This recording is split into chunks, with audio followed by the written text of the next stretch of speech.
because of the Stab series in in the Scream series, like the film within a film, they're able to constantly reference the first Scream, but through Stab, Yeah. which I think is so fucking brilliant, because it's the argument that you have about Halloween 2018 of why the fuck do they care about this stuff happening 40 years later?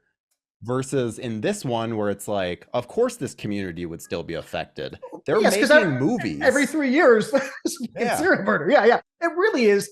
Woodsboro is essentially Cabrini Green in like nice California. Yeah. It's just murder after murder after murder. That's the thing. It's like, yeah, no, this town should be haunted. This town should be Halloween Kills, where they're all like, evil dies tonight. Like the fact that there's not enough mob action and innocent murder is a little weird to me. Yeah, I mean, people should be nuts. What's your favorite scary movie? We all go a little mad sometimes. Get away from her, you bitch! Come and play with us, Daddy. It's the power of Christ that compels you. Everybody, welcome back to another episode of the Arrow in the Head show. Joining me again is the one and only Mr. Tyler Nichols. Tyler, it's good to see you, buddy. How you been? Oh, I am doing wonderful, and I am so excited today because the Scream series is my favorite, not favorite, but my favorite thing that I never get to talk about. Pretty excited to actually be able to talk some Scream today. The reason we brought Tyler in is not only does he actually love Scream and the Scream series more than most of us on the Children Horror side, but John is actually in the American film market right now killing zombies.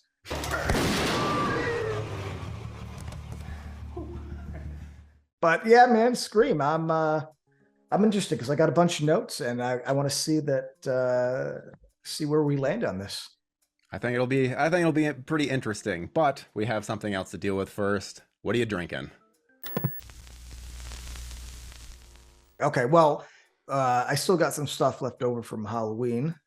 So I got this cool cup to drink during Halloween. So I trick-or-treaters. I've never had trick-or-treaters before because I've been in an apartment I moved out at 18. So I grew up in a house and then I've lived in apartments or different apartments. And now I'm back in the house. So it's like I got trick-or-treaters. I got my glass, like my house is all decorated, But the season's over. And basically what I was drinking is whiskey and apple cider.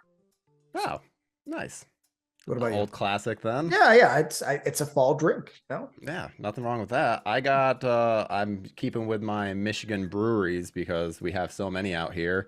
And Saugatuck Brewing has this Rad Venture IPA that is quite delicious. And so, yeah, that's what I'm going to be doing today because it's pretty light. And I think that works pretty well for this movie, which is, I think, pretty light. It's a very light movie. Oh my gosh. But so I'm curious, because obviously we're starting on the 5th Scream movie and haven't talked about any of the other ones. So what's your relationship with the Scream series? So I am of that generation where I was in 96. I was in grade school when it came out. And I remember, and I grew up being able to, in my generation, you could go to the video store and rent any movie. I was only stopped like once or twice from renting anything. Like nobody ever cared. My parents didn't care. So I actually saw Scream, the OG, in theaters when it first came out. And I would say it was always a very informative movie. It was like the first new slasher. I mean, I was young, so that like really witty hit dialogue worked more for me as a kid. So I have a really soft spot for Scream. One thing I'd like you to make sure that you put on this is your ticket stub from the original that you still have. Yeah. That it says one adult, one child. child. I had my mom take me. Yeah. So what about you? Where do you stand? I mean, I know where you stand, but where do you stand in terms of Scream influencing you as a horror guy? So Scream pretty much is the end all be all in terms of inspiration for me. I know that the meta style has really been done to death these days, but that's something that really spoke to me. And so I wrote a bunch of Scream ripoff screenplays, and I could not say probably Halloween is only the other film that has influenced me as much as the Scream films, to the point that I don't even hate Scream 3 like other people do. And I get it. That's one of those movies where I'm like, It's not a good movie. Fucking Jay and Silent Bob show up at one point. But I just enjoy that world and enjoy specifically the Sidney Prescott character so much that I was willing to deal with whatever nonsense they, I don't know, brought my way in that. And then when it came to Scream 4, I genuinely love that movie. Hold on, in this movie, I saw some little thing on like the sidebar of like a computer saying Kirby like talks like she's alive. They basically Easter egg in part 5 that she lived, right? Yeah, that's always been the thing, is that, so there's 2 different fan theories that are kind of confirmed in this. One is that Kirby, the stabbing wasn't Fable and that she's still alive, which, yes, that turns out to be true. She is in Scream 6. And then another one is that Matthew Lillard's Stu character from the first one is not dead and that he is off in an asylum, which at one point in this, Stu gets mentioned and they do not talk about him in the past tense. It's one of those things where I'm like, makes it very, very interesting for future movies. But as somebody who like didn't get a flat screen TV until like 2012, I know how heavy a fucking tube TV is, and the one that was on his head would have killed him. But hey, this is the movie series that, has there ever been a movie series that has so many fake out deaths? And which even this film alone, there are 3 different characters that it seems like they're dead, that then they come back in the end. So, which has been a thing for Scream since the first one. So who knows? They might do it. But let's get into Scream 5. Because I think we could tie into all this stuff, because I got some questions. If you could be so kind and give the audience a plot synopsis on Scream 5. So Scream 5 is essentially picking up, 11 years after Scream 4 left off, with Sydney, Gale, and Dewey have all left Woodsboro. And then a mysterious killer starts obviously killing people again, which then brings them all back together. That's the non-spoilery version of what this film is about. But specifically, we're dealing with 2 characters, Sam Carpenter and Tara Carpenter. These are our essentially main leads. Tara, we open up the film with, and which is, I think it is the set piece of the entire film. This is like the coup de grace. This is what the whole what you need. This is what you need to watch the movie for, is the beginning. I think that the beginning, again, some people might be, I don't know, upset that it might peak at the beginning for some, but I think that just like the original Scream, which incredible at the beginning, also has an incredible finale that can keep you interested throughout. So I don't think that it counts as a negative or anything like that, but it is just such, I can't say enough good things about this intro. What did you think about it? I really like Jenna Ortega. I don't know. There's some like little cute innocent thing she has going. I just think it fits. Like, I feel bad. She has that sort of vibe that I'm like, I want to survive. I will say this. Obviously we're gonna have disagreeing opinions on this movie, but I do like that it's meaner than any other entry in the fight with Ortega. I'm just gonna call her Ortega because I'm not gonna remember Tara. I'm sorry. I'm the kind of guy that I relate names to people I know. Yeah. And I grew up with a couple Taras, and like they were always just real bitchy girls.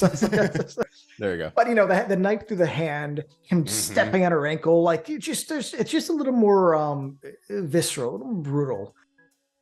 And I do like that they start off with the voice. I mean, it's not a voice changer, it's a guy, but whatever. We'll call it a voice changer. He's talking about the meeting and her mom, and it's clearly the actor's like non-Scream voice, like I could tell it's like that's what he actually talks like, and then he goes into so it's just like a cool little transition. Though I'm going to say this real quick, he goes down for the kill, and then it goes to the Scream logo, but she's not dead. I never really got that. So I thought about that too, in that because they do the slash. And it's like, well, wait a minute. So then when we see her, because spoiler alert, she didn't die from this opening. Which is the first ever in the series, right? Yes, first ever, which I really liked because even in the beginning, as they're going through it, all the dialogue, I'm like, oh, damn it. This character is really good. I can't believe they did all of this legwork and then they're just going to kill her off. So then I was really happy that like, oh, they didn't kill her off. What wound did she get from the slash down? Because they don't really. She has a ton of stabs. There is. I mean, it's a fake out because really that was the kill. That Yeah. was the kill. That's Yeah. what that was. But they kind of backed out because she's a good actress and like, yeah, you need the movie to work. But I actually like the opening is probably my favorite part of the movie. I'll be honest. I'm, oddly paranoid about home invasions. It's the one thing. I don't know why. Maybe because I sleep naked. I don't know. But I'm always scared to death every Grew day up in before. Chicago. Yeah, well, every day before. So before I go to bed, I check every window, I check every door. I check my cameras, and it's probably because of horror movies as well. I'm not going to pretend that growing up watching this shit as a kid didn't probably seep into my brain, right? But as I'm watching this, I'm like, that's why I don't have fucking automatic, cutie little thing. Like, I was like, no, that's why you don't do your cute little phone locks, you moron. Yeah. It's not complaint for the movie. It's just that's the kind of stuff that I think of at this age. Where I'm like, that's why you don't do that. I love that. And as soon as they started implementing it, it was similar to the lights in Halloween 2018, where I'm like, how has this not been done before? And with this, I'm like, how has this not been done before with the electric locks? Because it's so good. I think that another thing that I was really concerned about was how they would handle the landline, because who the fuck has a landline nowadays? It develops in such a way, because going into it, I was like, how are they going to pull this off and not have it just come across as really silly? But I think they do a really good job with it. Did this come out this year, right? Yeah, it came out in January. Okay, spoilers. If you're watching this and like, I wonder how Scream 5 is. It's like, bitch, it was like January, February, right? No, it's January. We're almost a year. Yeah. Spoilers going forward, because I want to dig into this because I got notes. The only thing that I thought was very strange is that Amber is one of the killers, and yet she is constantly incriminating herself. Yeah. Like the phone call is coming from her multiple times. The phone call is coming from her, and all she says is, "Oh, well, the killer cloned my phone." It's like, wait, what? And then when you find out the twist, and it's like, wait, so the killer didn't clone her phone, and she was just making her calls herself. Yeah. What a dummy. Okay, here's the thing. I don't mind the boyfriend being the killer. I thought that was fine. It was fine. That.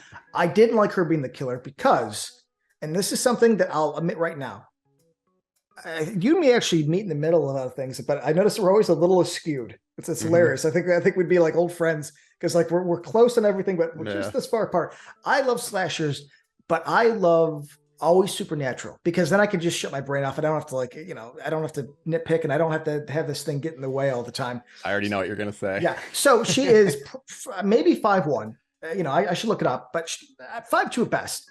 I would say probably 90 to 101 pounds, right?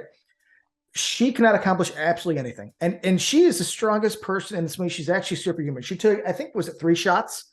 This is the thing. And like, this is where I got to not be an asshole, because I get it. And I want to get this movie. But it's like, I've shot a gun. I have one. Yeah. Because somebody's going to break my house one day and my naked ass is going to have it ready.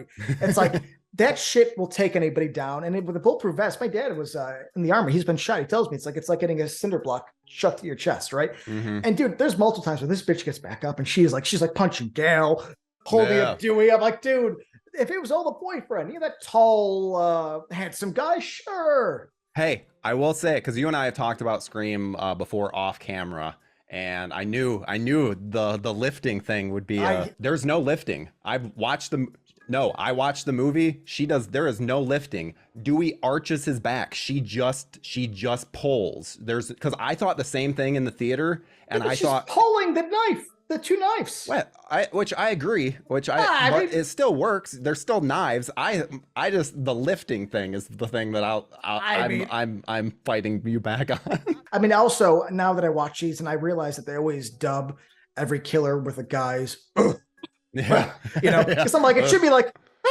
Yeah. Hey, but they did establish that she turns on the little thing, so maybe then it's the voice changer. Yeah, I always thought it was weird because in the first movie, Woodsboro, it has some sections that are clearly like rural, but it's really not a small town. I mean, I know they call it small, but I kind of grew up, in a big town, but it wasn't far too small town. So I always like realized this in movies. And in this, they established that this hospital has another floor that could easily be private, and it's a big hospital. Yeah. It's like nobody's in it. Like there's like one worker, there's like one cop in the whole town. Come on, though, that's the best horror trope. I love that horror trope. I mean, okay, but it's 2022. there's more than one cop, and there has to be at least a couple RNs. There's not a single CNA anywhere. Nobody's getting hoisted in the bathtub. I was like, come on, guys, come on. It's fucking they're dressed up and murdering people clearly in a hospital. Like I was like, it seems a little like in the house. I understand, but the hospital. I mean, there's cameras in hospitals, man. There's cameras in hospitals. That's all I'm going to say. That's all I'm going to say.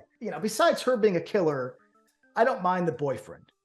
Even though I predicted him. I remember when the cast list was announced that then a bunch of people on Twitter were like, oh, well, Jack Quaid's the killer. Like it was really? the joke. Yes. So then even watching it where it's like my big cue was the arm cut, because they kind of do that with most of the killers in the movies. They purposely injure one of the killers to try and draw like blame away. So as soon as he got his arm cut, I was like, oh, he is one of the killers then. Oh, that's smart. I haven't thought about that. That's one of the big reasons too that I fucking love the Scream movies, and there are few films that are the theatrical experience as it is for me when watching them, because of just I love dissecting all the little things, because you never get that chance again. You only get that one viewing of not knowing who the killer is. Yeah, that's true. That's true. So I always keep quite the eye out for that, because I don't know, I've always really enjoyed the little Easter eggs that are in these kinds of movies too. Just like, I'm not sure if you were aware of this, but because they show footage from Stab 8 in this. And did you know that the Dead Meat people were talking, right? Yeah, I think so. And Matthew Lillard is actually the person playing the killer in that footage. And that was a cool steel mask with the flamethrower. Yeah. And then the voice, they have like the principal. You just hear her voice at the school saying like, "Oh, classes have been canceled. Go home." And that's Drew Barrymore. So it's like, okay, that's fun. That's fun. Yeah, there's fun things like that, which I know at this point with legacy sequels, people are getting fed up with it. Like I understand that. But however, for me, that's something I've been into since, even when they did it in Wes Craven's New Nightmare, I was a big fan. So now just the fact that it's been popular for the last 5 years, and now it's starting to wane in popularity, that doesn't affect me. I still like these kinds of moments. I remember being in the theater, Scream 1, and there being 2 killers. I'll never forget that. As a little kid, I was like, what the fuck? 2 killers? At this point, though, I think that it's funny because the only time they had 1 killer, which I think they should go to 1 killer. I do not like the 2 killer thing anymore, because I'm like, it's just so... It's tough because I cannot separate viewing this honestly, like practically, and you're viewing it just as a fun guy. I can't take myself. I'm just saying I can't take all I got to do is just have the killer get resurrected by electricity from a guy digging him up in the graveyard, and I'm good. I don't give a shit. I was like, anything, man, let it all go out the window, man. That's all it takes for me. But so when I look at this, I'm like, yeah, but then you got there's paper trails, there's email trails. 1 killer would just be good. Yeah, and especially nowadays, I feel like you can't watch these movies with that kind of an eye, or you're just not going to have fun, because, there's too many digital footprints and ways to immediately know who the killer is. That's what I'm saying. 1 killer makes sense. And the only time they ever did 1 killer was in the worst one they ever made was Scream 3. And it doesn't work at all. It doesn't. Well, that's just don't get me started on that fucking movie, man. I walked out of that theater, dude. I was so angry. I remember I got to fight with my friends because they're just they were giving me a hard time. It wasn't very fun. I was just like, I know it's not fun. Her long lost twin brother. I'm like, you got to be fucking kidding me. It was so poorly done. Oh man. Speaking of, so this is one element of the film that I'm not a fan of, but I know that since you like supernatural stuff, that maybe you are. I'm curious as to what you think of the Billy Loomis section of this film. Okay, so here, let me find out what I wrote, because where did I put it? Sam Loomis. Oh, that is. All right, well, whatever. It's here somewhere. Oh my God, I'm on Halloween. I'm like, why am I talking about Sam Loomis? Whoops. Been doing these notes. You're like, I wasn't a big fan of Laurie Strode in this one. Exactly. It's like, what? I'll be honest. I don't think the direction for Loomis is really right for the story. So here's the thing. I think that's a cool idea. That's a cool idea. I don't mind that. I don't mind this weird ghost haunting here.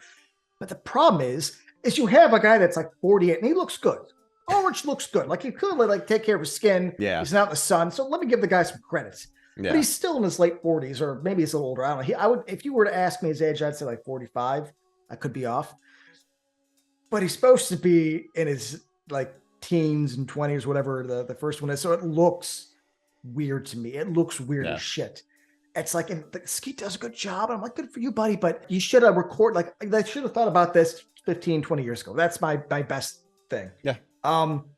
Because no matter how well I think he does it, I can't stop looking at it like it's an uncanny valley where I'm like, he looks like he has Botox. Why? You know? And she also wouldn't know what he looked like, right? I mean, why is she remembering him from the ending of the first movie with the shirt and the blood like that? You know, then I get all logical. The problem is, man, they just need to resurrect somebody with electricity, and that's fine. I solved the problem. We can enjoy these movies together. They make sure to bring in one of the plot elements that they're doing is that all of the victims are related to people from the first film. It's a legacy sequel, right? Yeah, legacy sequel, which I think is also interesting that because of the Stab series in the Scream series, like the film within a film, they're able to constantly reference the first Scream, but through Stab. Yeah. Which I think is so fucking brilliant, because it's the argument that you have about Halloween 2018 of why the fuck do they care about this stuff happening 40 years later? Versus in this one where it's like, of course this community would still be affected. They're making movies. Every 3 years, Yeah. serial murder. Yeah. It really is.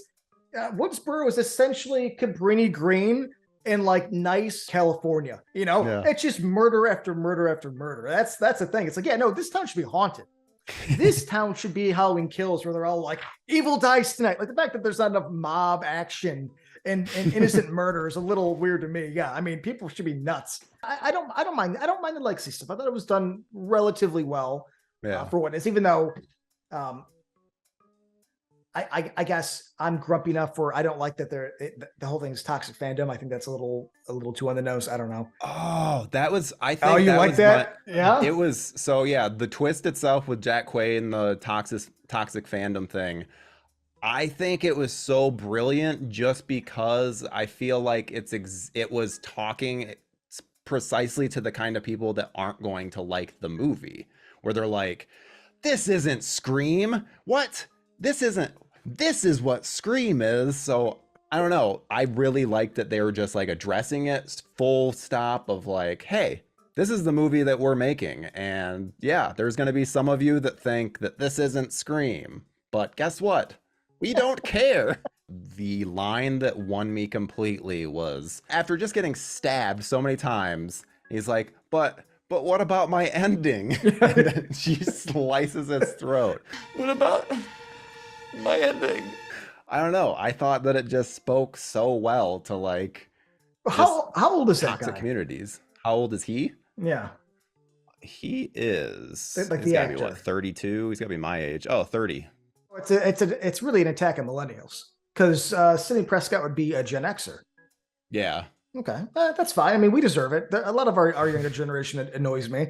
And that's the thing I should say. I do it too. Of no, this isn't this. This isn't what this franchise is. I've done it with Halloween. With this last Halloween Ends. I can't say enough how much I fucking hated this movie. This is going to be one of those movies where I almost guarantee I'm going to get into an argument with someone where they tell me it's a good Halloween movie. Like, Now you're like part of the toxic fandom. Yeah, I am the toxic fandom. I'm like, fuck this movie. So the fact that they called it out in this, I just enjoyed that so much, because when I go to see Scream, that's what I want. I want some kind of commentary on the state of horror movies at the time. And I feel like right now there's nothing more cognizant in the common talk of the horror world than legacy sequels and doing what Scream has done. I will say this though, they mentioned elevated horror quite a bit, and I always go back to that Joe Bob quote. Do you remember? It was like a few episodes back in this last season. Oh, all right, I'll be serious. No, you won't, but go ahead. Elevated horror is a term used by people who hate horror to describe horror films that they like. Well, it's elevated horror. What does that mean, elevated horror? You know, it's like scary, but with complex emotional and thematic underpinnings. It's not just some schlocky cheeseball nonsense with wall-to-wall jump scares. Ah, Yeah. don't let the grumpy old man in me come out. It's just like, Yeah, it's all horror. it's almost like they want to just say like it's not like that other horror. Yeah, it's better. It's like, fuck you. And I like some of that stuff too. I like Babadook. I like It Follows.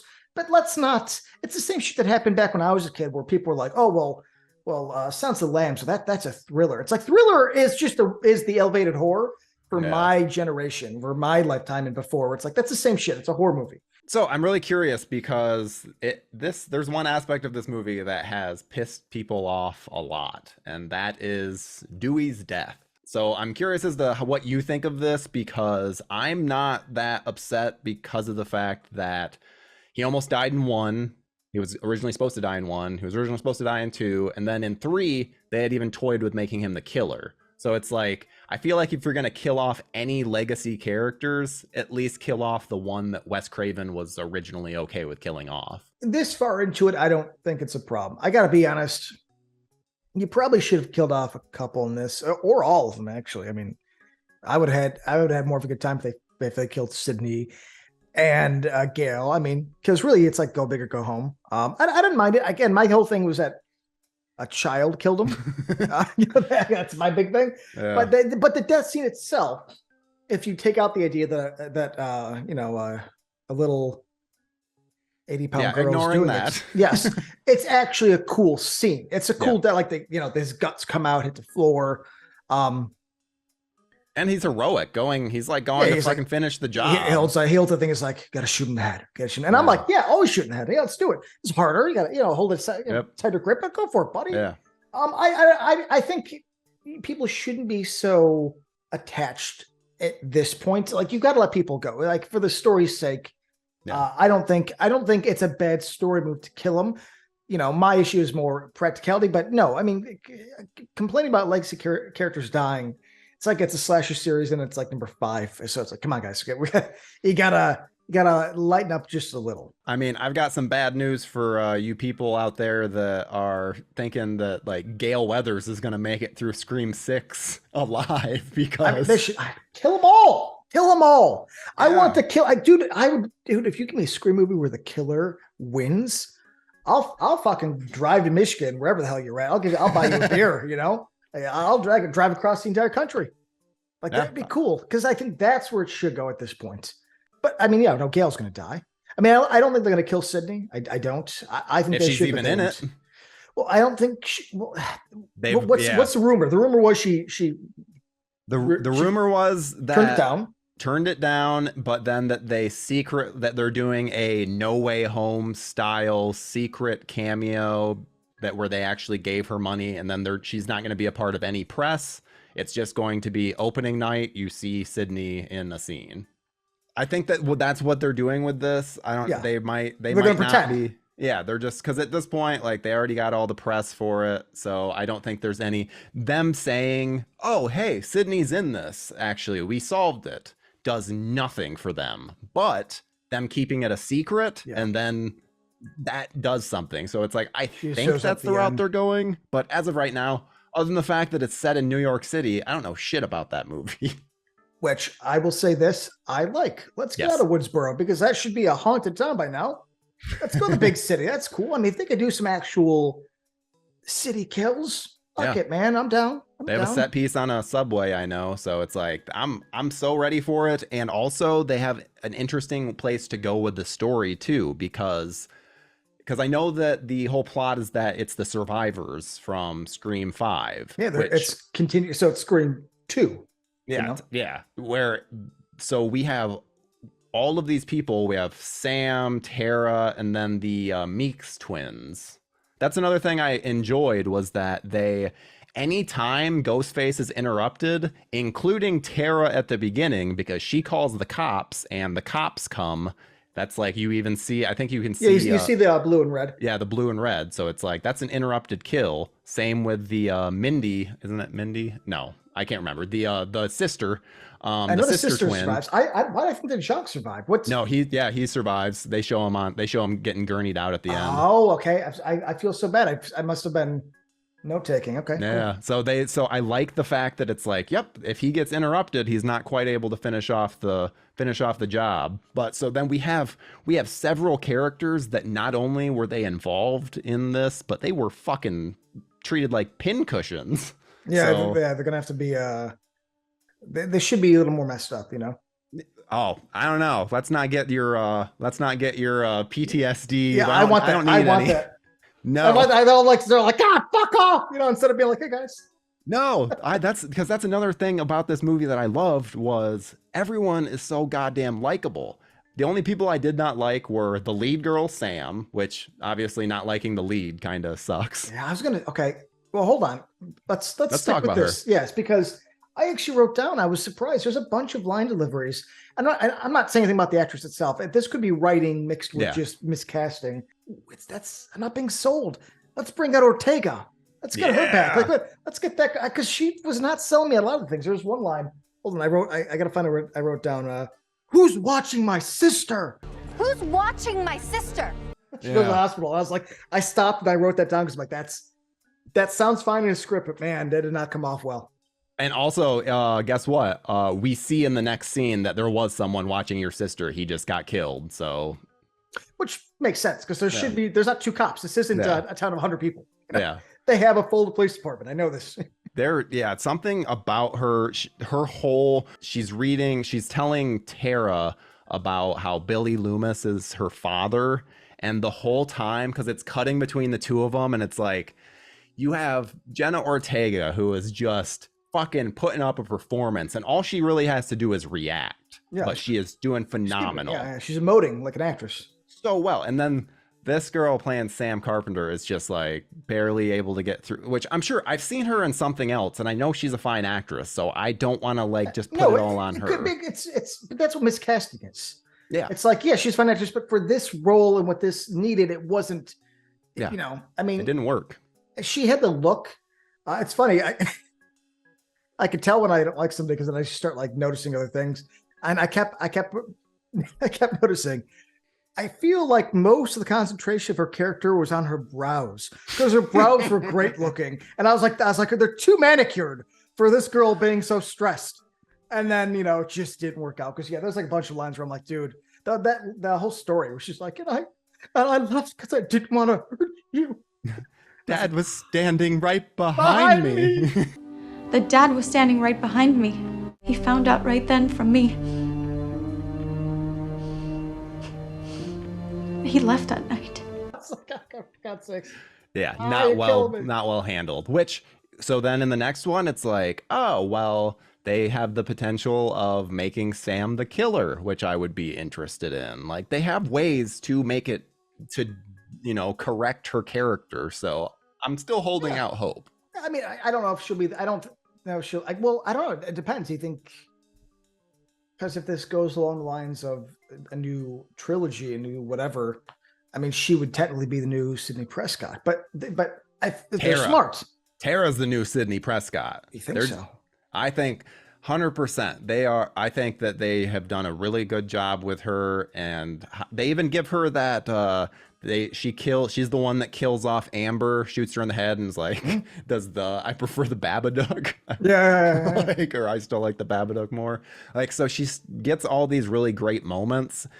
And obviously Sam gets the killing, but hers is, I don't know. It just feels so much meaner and not. The risk of the guy that I want. I like Ortega. I always have. I liked her in X. I think she's sweet and cute and a good actress. Give her. Yeah, I'm all about it. Let's make her. I mean, listen, you're gonna put in New York. I'm down. This isn't my favorite series, but I've still seen all of them. So I mean, clearly, I'm gonna see the next one. Only thing I'm disappointed about is no Jack Quaid, because I loved Jack Quaid in this movie, which I don't know. It's probably just because of the fact that it's any horror fan watching, it's essentially you putting yourself out in that role, because it's like, oh yeah, this guy's super into horror movies. Obviously, we don't know that until the end. Well, on all future watches where it's just like you can just tell he's like geeking out. Like when he meets Dewey, there's all these moments where it's like I know that I could put myself in his shoes. Not the whole killing aspect, but the other stuff. I mean, he was a good actor. It worked. Like I said, I preferred him. I didn't like Amber as the killer, but the boyfriend was fine. It worked out. In the end, I mean, for being a new director and different writers, I think it was decent, man. I think directing, I'll give him credit. I think it was actually probably the best directed since the original in terms of like movement and look. Even I was like, okay, I my complaints, and I got many. It's a good looking movie. I ain't gonna deny that, That's always been one of the main complaints with the original Scream is that it's too bright. They even say it in this movie. They make a joke about it because they make the joke for Stab 1. I would say that, I would go as far as to say that this is has better cinematography than the original film. Like, it's that good. The cinematography is just phenomenal. And the fact that they actually play with dark and light, which again, the first film, they don't. It's all very flat lighting, which I love. And I love the Dutch angles and the sweeping camera.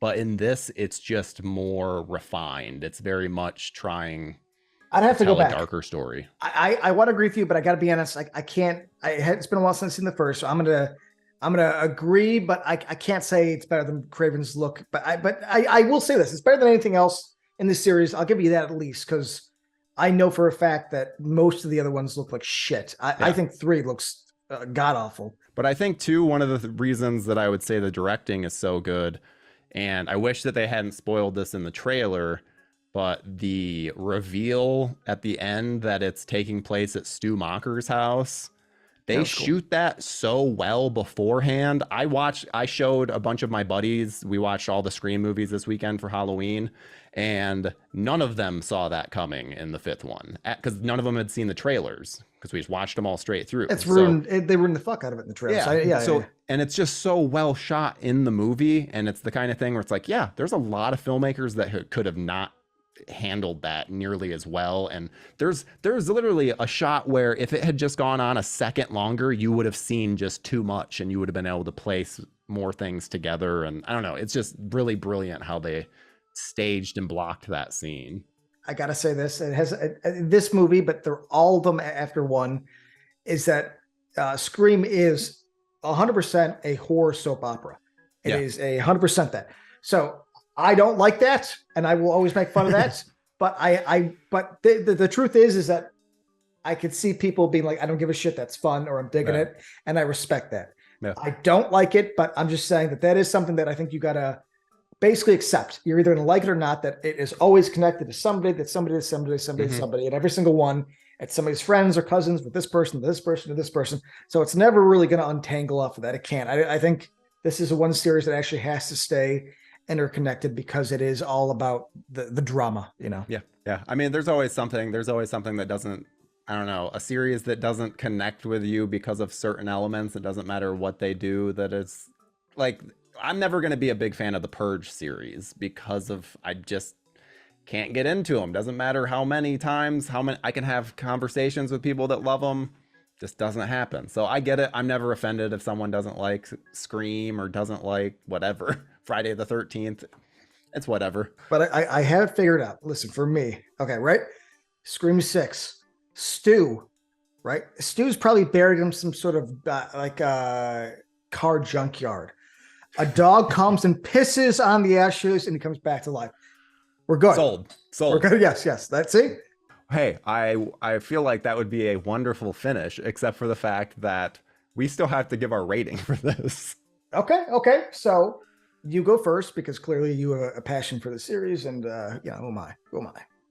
Yep, I think this movie is perfect. Ignore anything else I said negative. It's a perfect movie. No, but I would give this a 9 out of 10. That's how much I enjoyed this movie. What about you? I'd probably say 6, I guess. 6?